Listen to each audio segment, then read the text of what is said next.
Hello everybody, this is Stephanie. It's Sunday, September 17th. So here I am. This is the day that I've been waiting for, and this day at work has ended. I hate working and staring at my watch because it kind of like it makes my day feels like it's longer. So I try not to keep my eyes on my watch. However, this is the day and the time I've been waiting for. I just got out of work. Now I'm going to go home. I'm going to take a nice bath, put on some fresh clothes. I'm going to wash my hair too.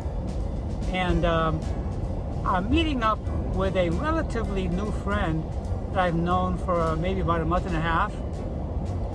And she's supposed to get together and come over to my house, and we're just going to hang out, have a conversation. Last night I talked to her, and she wanted me to meet her downtown at some restaurant, but I had to be up this morning at 4 a.m. and I just couldn't do it.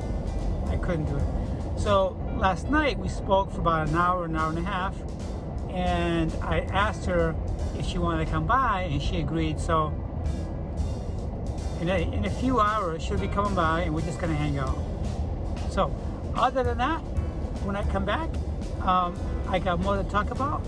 But first I want to say thank you to all of my subscribers and also the new viewers who are checking out my channel for the first time.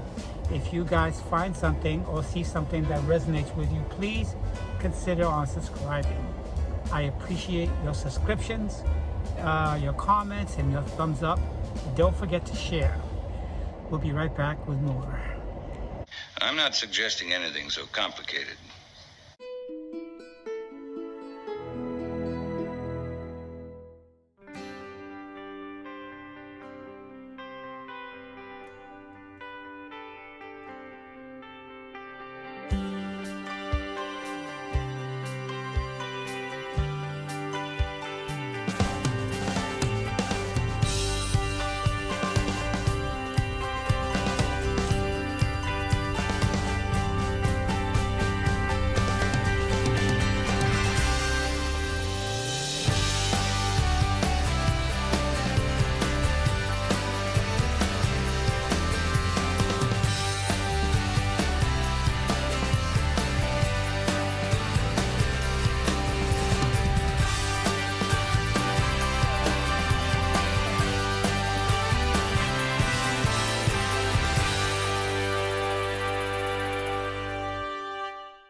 So anyways, I'm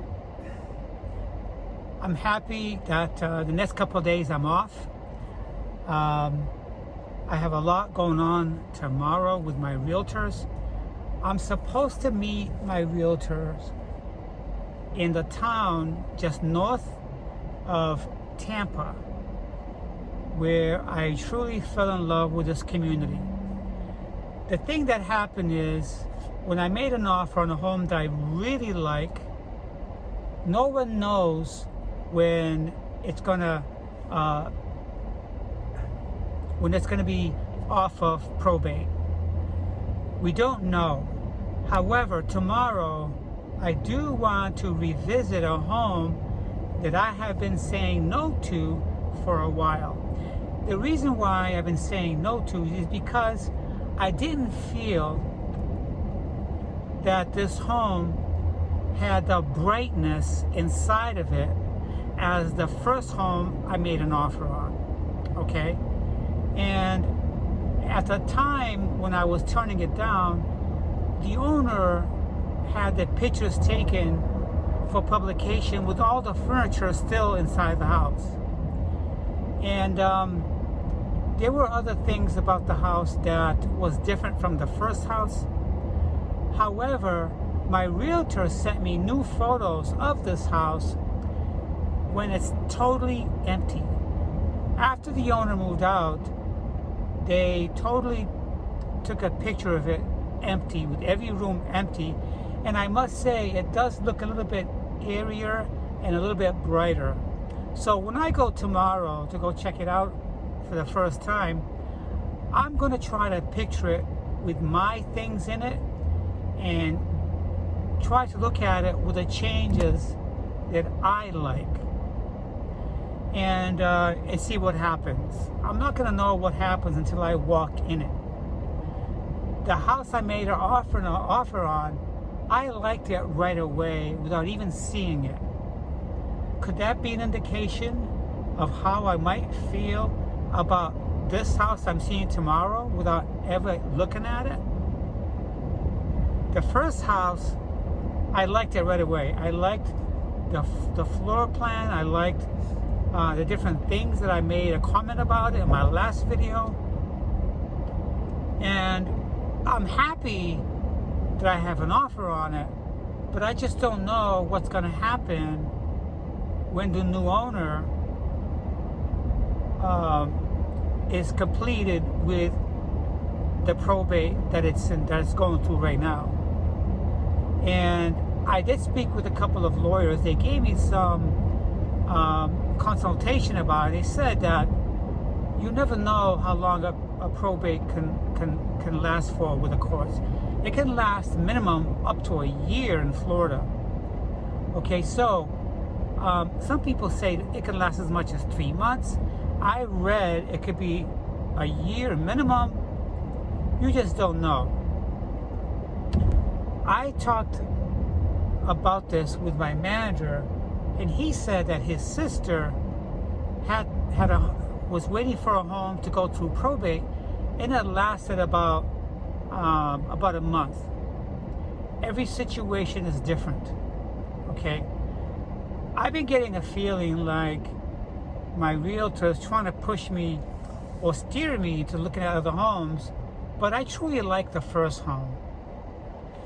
If I wait too long, I can lose the chance to get into this community, because this is what I'm thinking. If I see the house tomorrow, and if I see the possibilities of living there, I just might take it.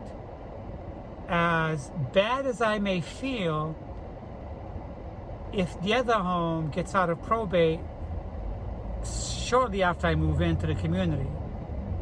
But the thing is, I have my leg in the community already if I buy a home tomorrow or make an offer, because I can always sell it and then move into another one in the same community that I like. Even though I don't ever want to move again, I will move in the same community for a home that I find more desirable. Okay? For a home I find more desirable, yes, I will. I don't want to, but I may have to, just to get my foot into this community. All right? So that's where I am right now. I don't like to be forced into buying something or to consider something else just because we don't know the outcome of the probate with this home that I really, truly love. I am going to talk about these things with the realtor tomorrow. So we'll see what happens. This is going to be very interesting. This house here I'm looking at tomorrow is only $3,000 less than the one I really want. It's not a big reduction. Okay. It's not as appealing as the home I like.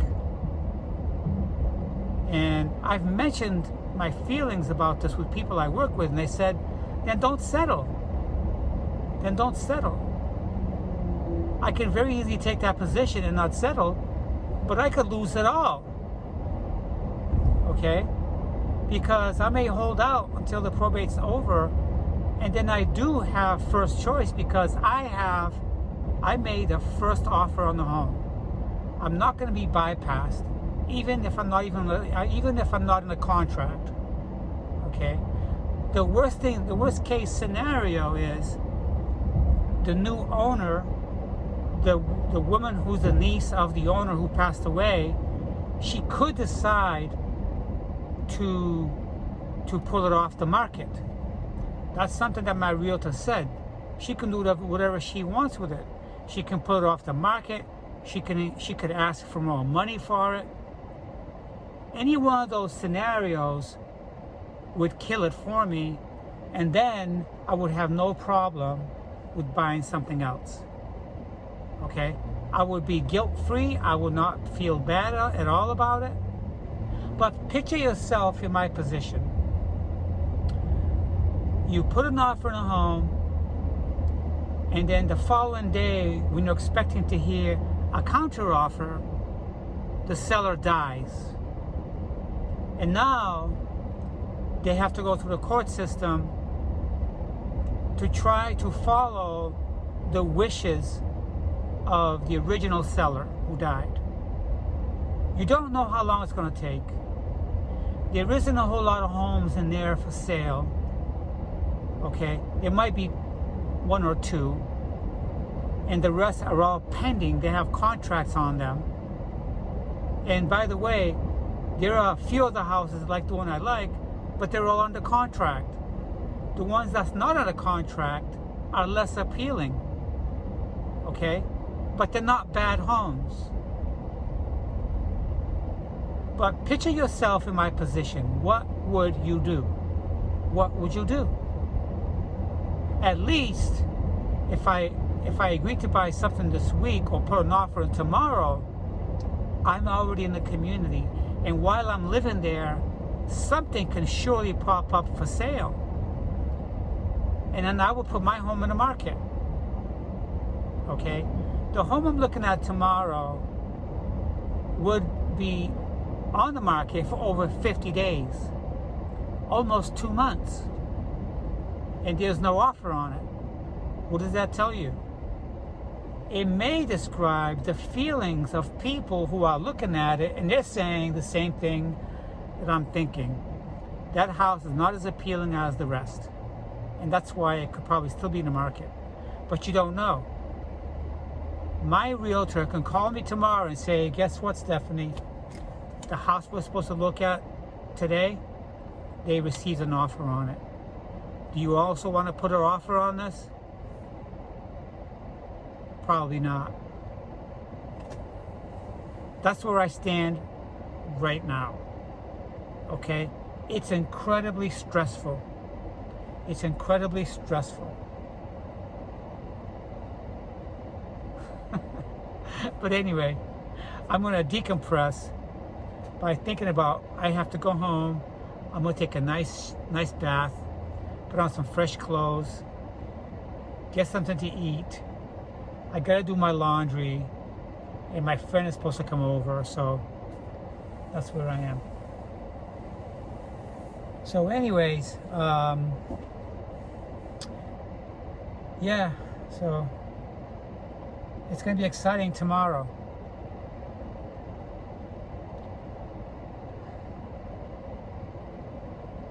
I can't believe we're over halfway through this year already. I can't believe I'm 58 years old. I remember when I turned 56, I was out celebrating. I have that on my video, by the way. If you guys want to track back, you'll see when I was celebrating my 56th birthday. Now I'm 58, and this year is over halfway done already. And I'm seeing co-workers that I started working with over 15 years ago, and they all have gray hair, and I am a victim of gray hair. I can't believe it. I remember a long time ago in the 1990s when my son was born, and he cried. He says, "Oh no, you're gonna die." He must have been like 7 years old. I said, "Why, Everett? Why am I gonna die?" He said, "You have gray hair." Oh God, I'll never forget that. That sounded so painful when he said that to me. I'm like, "Oh, don't worry about it. It's only hair." Okay? And age is just a number. So today was pretty busy today. I see business picking up, but also it could be a sign of people, snowbirds, slowly trickling in to Florida. And these people have been gone over 6 months, and they're coming back to their second homes down here, and surely they're witnessing a growth in population. There are more communities that I've ever seen in Florida being built and sprung up on us like this. If you go to downtown Sarasota, we have skyscrapers everywhere. Sarasota downtown looks like a little metropolitan city now. It's piled up with skyscrapers all around it, and they're building a new one every single few months. Every single few months. When I went to the town where I'm looking at homes, I couldn't believe the level of peace that I felt driving through there. Endless roads with open grounds around me, which looked like farmland. It was so beautiful and so peaceful. So peaceful. And like when I was saying a couple of videos ago, I would only be working 5 miles away from the community where I live. That is nice, because I've been living in Florida, guys, for 23 years. I've never lived or worked within 3 miles or 5 miles of where I live. There is a store within 3 miles, but it's not a very desirable store. The community that store is in, it's a rough community. It's a community where cars are being broken into every single month. People hear gunshots being fired all the time. People have been witnessing through their doorbell ring, the camera on their doorbells, witnessing people walking into their property and just stealing things. It's horrible. You think I want to stay living here? Bradenton is a patchwork of good and bad. Okay, because the bad areas make the good areas look sketchy. Because 3 communities away, it's peaceful, but 3 communities away, the opposite direction, is you have some homeless people hanging out on the road, people walking around at 2 o'clock in the morning trying to break into people's homes. It's not good. It's not good. I don't want to stay around here. And Sarasota's nice, the city's nice, but it's not that better off. You know, I like Sarasota. I love going to St. Armand's. I love going to the restaurants around this area to have a nice dinner, and I love going to the beaches. But you know what? Some of the areas here are just not nice to live in. It doesn't matter if you live in a gated community or not, because these crooks and these bad people, they can very easily jump over a wall or a gate. It doesn't matter. If they want to break into your home, they just break in. They don't care if you're in bed sleeping. They don't care if you have a gun in the house. They don't care. They just do it. Okay? I remember one day, I was driving to work in my Mercedes, and I cut through the city because I was running a little bit late. Well, guess what? At 4:45 in the morning, I'm cutting through a road, and a Hispanic male came out of the darkness and threw a big cardboard box full of junk at my car.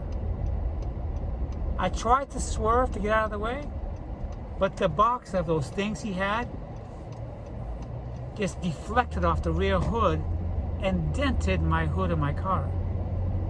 For no reason. For no reason. And then I did something I should have never done.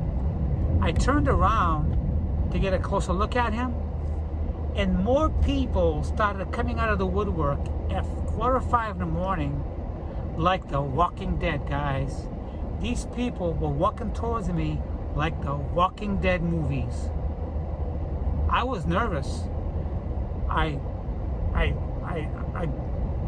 drove away from there and I went to a safe street and I called the police.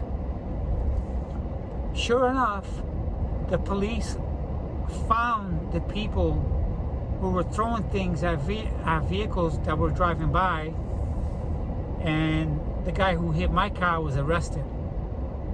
But that's what you're encountering in the city where I live. It's not a nice place to live. I don't care where you are, in Sarasota or Bradenton, it can happen. I fell in love with the town where I want to move to. It's pure country, horses and cows. Okay? I just want to feel safe. I want peace in my life. I really, really do. I really want to do. Okay? I'm 58 years old. In a few more years, I can retire. And I want to retire alive, in good spirits, and in peace. I don't want to be 65 years old or 67 years old, getting up in the middle of the night because someone broke into my home, into my car, or trying to get in my house to rob me. Not on my retirement age. No way, Jose. I don't want to be that person. Okay? And this is why I want to get into the community that I discovered. So I'm home now, and I'm going to go in. I'm going to take a nice bath, change into some fresh clothes, get something to eat, and do my laundry. And hopefully my friend will come by and we'll just have a nice conversation and have fun. I'll be talking to you guys soon.